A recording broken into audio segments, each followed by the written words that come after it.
All right, welcome. Today, we're diving into a question that really gets to the core of faith. What does it actually mean to be the best in Islam? And it's a question that goes so much deeper than just rituals. As you can see from the title, it's all about a journey that connects our character, our understanding, and our actions. So let's kick things off with a question that I think everyone has asked themselves at some point. What makes a person genuinely good? It's kind of a fundamental human search, right? We're going to dig into the Islamic perspective on this, and we'll be guided by the wisdom of the Prophet Muhammad himself. Okay, so here's our game plan. We're going to start by defining what the best even means, right from the foundation of faith. Then we'll get into the pretty serious consequences of our character, both in this life and the next. After that, we'll look at some really practical aspects of Islam, see how everything connects, and wrap it all up with the ultimate test of genuine piety. Let's dive in. All right, let's get into it. Our journey to figuring out what excellence really is, well, it doesn't start with our outward actions. It starts inside, with our character. That's the bedrock, the foundation that everything else is built on. And boom, here it is. This is the quote that really frames our entire discussion. The Prophet, peace be upon him, makes this incredibly direct and powerful connection. He says the best of you is the one with the best character, but, and this is so important, when they understand the faith. See, it's not one without the other. And this really breaks it down for us. Being the best isn't just about ticking off a list of rituals. It's a complete package, this seamless blend of excellent character and a deep understanding of the faith. Think about it. You can have a great heart, but if you don't have knowledge, you can easily go wrong. And on the flip side, you can know all the texts in the world, but without good character, that knowledge is hollow. They absolutely have to go together. We see this principle in action in this amazing story. The Prophet goes to visit a sick Jewish boy in Medina. He doesn't show up with a lecture or a bunch of rules. He just shows up with basic human decency, with kindness and concern. And it's that, his character, that moved the boy so much that he accepted Islam. It's such a powerful reminder that real faith is expressed through universal values, like simple empathy. Now, this whole idea of character, it isn't just about being a decent person in this world. The stakes are actually way, way higher than that. As we're about to see, our character has eternal consequences. It literally decides our standing in the next life. Just let that sink in for a second. The ultimate prize for having good character isn't earthly riches or status. It's being physically close to the Prophet on the Day of Judgment. I mean, in the Islamic tradition, you really can't imagine a higher honor than that. And this comparison just lays it all out, crystal clear. On one side, you have the people closest to the Prophet, and they're defined by one single thing, having the best character.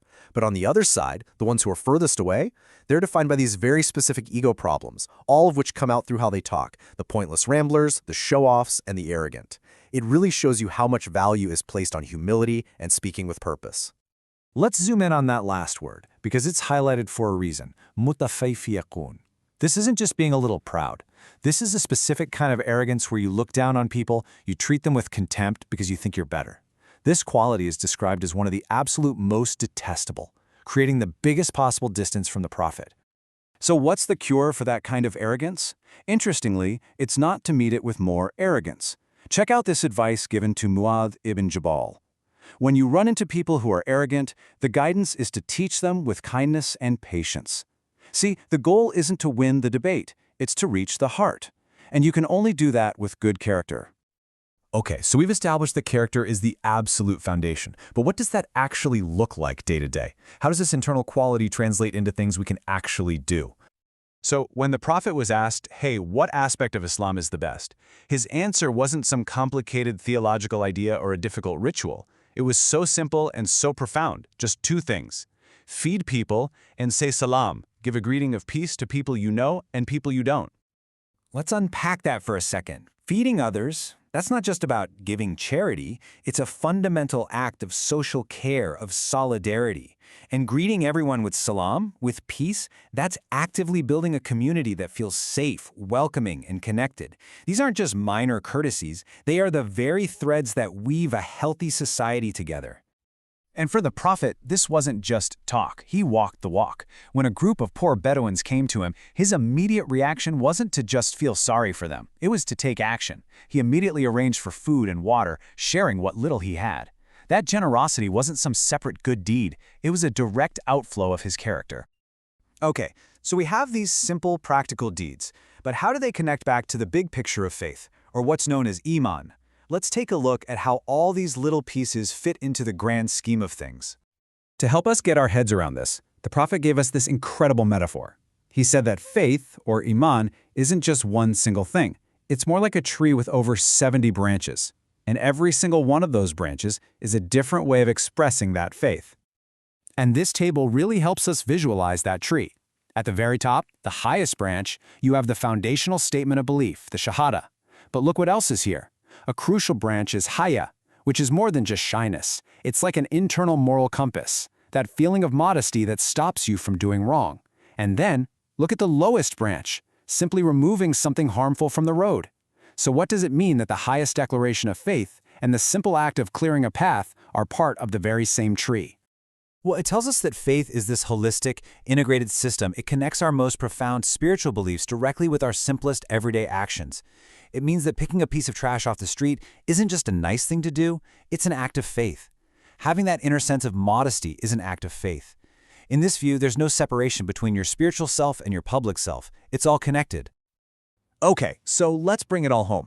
We've seen that being the best is this combination of character, understanding, and action. But what's the ultimate measure? What's the final test of how sincere we really are in all of this? And this incredibly powerful verse from the Quran gives us the answer. It says, you'll never reach true righteousness, like real, deep-down piety, until you spend in charity from the things that you love. Not your spare change, not the stuff you were going to throw out anyway.